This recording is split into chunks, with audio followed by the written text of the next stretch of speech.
Olá, meu nome é Gabriel e hoje a gente está no 7º dia do diário de leitura. A gente está lendo o livro de Romanos, então hoje é o capítulo 7 do livro de Romanos. Hoje eu queria ler bastante, a gente vai ler um trecho grande aqui, que é o capítulo 7, do versículo 14 em diante até o 25. Então vamos lá. Sabemos que a lei é espiritual. Eu, contudo, não o sou, pois fui vendido como escravo ao pecado. Não entendo o que faço, pois não faço o que desejo, mas o que odeio. E, se faço o que não desejo, admito que a lei é boa. Nesse caso, não sou mais eu quem o faz, mas o pecado que habita em mim. Sei que nada de bom habita em mim, isto é, em minha carne, porque tenho o desejo de fazer o que é bom, mas não consigo realizá-lo. Pois o que faço não é o bem que desejo, mas o mal que não quero fazer. Esse eu continuo fazendo. Ora, se faço o que não quero, já não sou eu mais quem o faz, mas o pecado que habita em mim. Assim, encontro essa lei que atua em mim. Quando quero fazer o bem, o mal está junto de mim.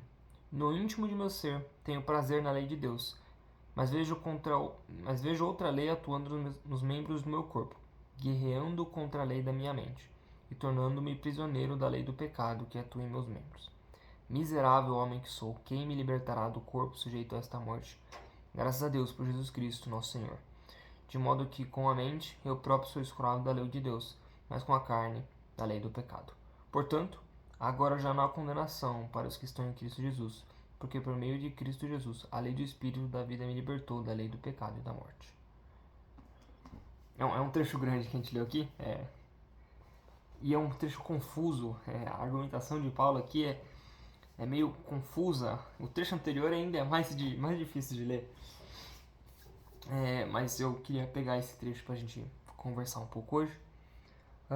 Então o que Paulo tá dizendo aqui, né? Porque ele começa esse capítulo questionando se a lei é boa ou não. E aí ele diz, não, a lei é boa porque a lei é santa e divina e vem do alto. E tudo que vem do alto é bom, porque o divino, o Deus, define o bom. O que é bom é Deus. Não é necessariamente Deus é bom, não. O que é bom é Deus. Mas isso é uma outra conversa. Ele está aqui dizendo, eu entendo em meu espírito que a lei é boa porque eu quero seguir ela.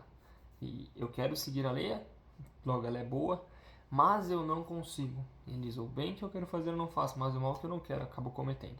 Essa é a frase clichê que a gente tem por aí. Ele diz que o ser humano tem uma espécie que a gente gosta de teorizar, chamando dessa natureza da carne, essa natureza pecaminosa. Ele está chamando aqui de o pecado.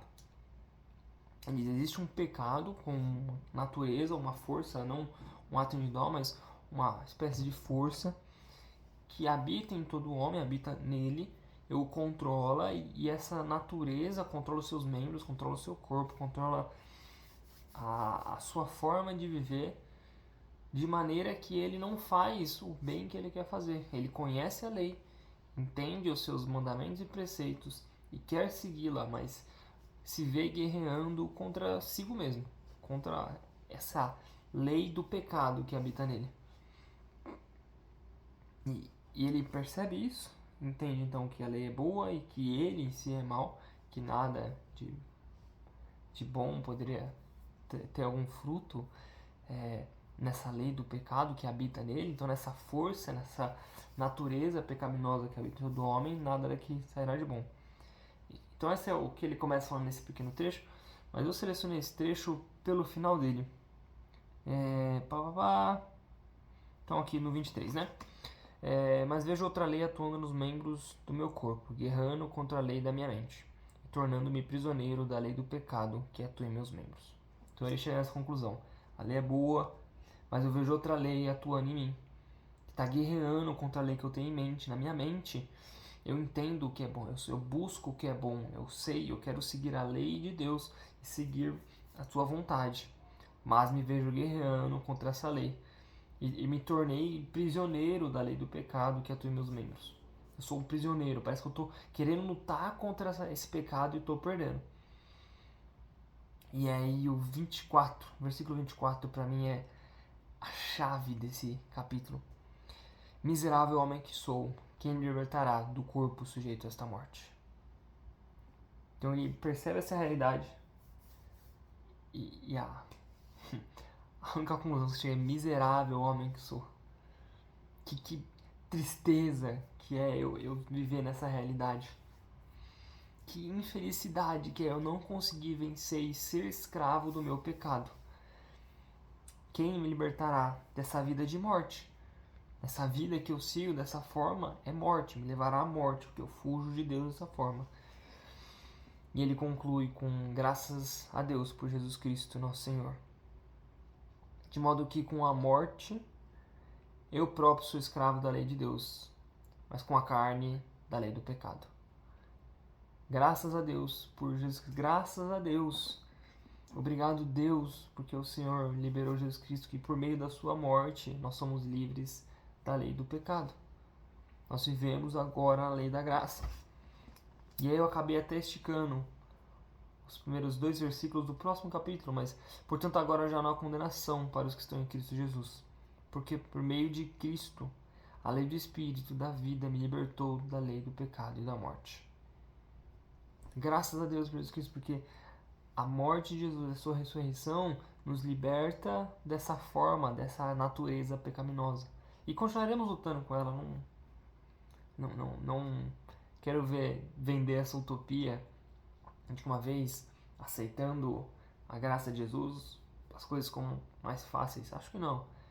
Acho que nós lutamos mais fortemente contra essa lei, essa natureza de pecado. E agora temos vitória por causa de Jesus Cristo, por causa do Espírito Santo que nos dá força e vigor nessa luta.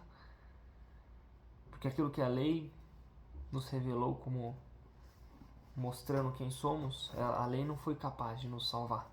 A lei que é boa e reflete a vida não nos produz vida, mas continua nos gerando morte. Porque a natureza da morte já estava dentro de nós. Então, vendo agora o que é bom, a natureza má tenta fugir disso que é bom. Então, graças a Deus por Jesus Cristo. Graças a Deus pela sua morte e ressurreição que nos libera a vida. Queria convidar o Senhor aqui comigo. Senhor Deus, essa é uma oração de agradecimento. E o que mais eu posso falar se não te agradecer? Te agradecer porque você enviou teu Filho Jesus Cristo, o homem que era Deus, veio até a terra e se entregou à morte. Depois de 3 dias, ressuscita, porque nem a morte pode segurá-lo. A morte não vence perante a sua ressurreição.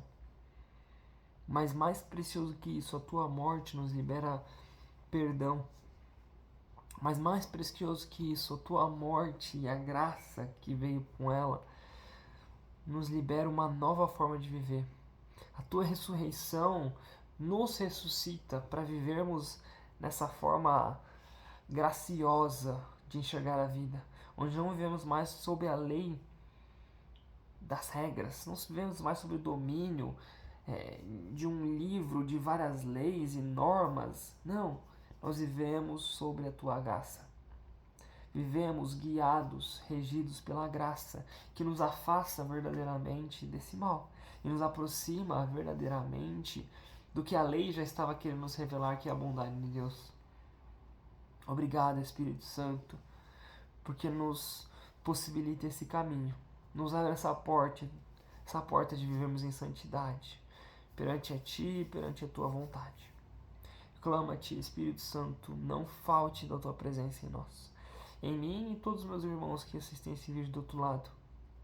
Libera-nos da Tua porção de Espírito, para que possamos receber de Ti, ser fortificados por Ti, sermos guiados por Ti. Peço, conduz aos nossos passos, nossos pensamentos, porque ainda teremos, se for da Tua vontade, anos e anos nessa terra. E nesse tempo que nos resta, ainda vivos, enquanto respiramos, queremos poder nos aproximar da Tua vontade, através da Tua graça, nos encontrar em santidade, nos encontrar respeitando a lei que é boa. É o que te pedimos, meu Senhor, para a glória do Teu nome. Amém. Obrigado você que participou até aqui. Até uma próxima. Tchau, tchau.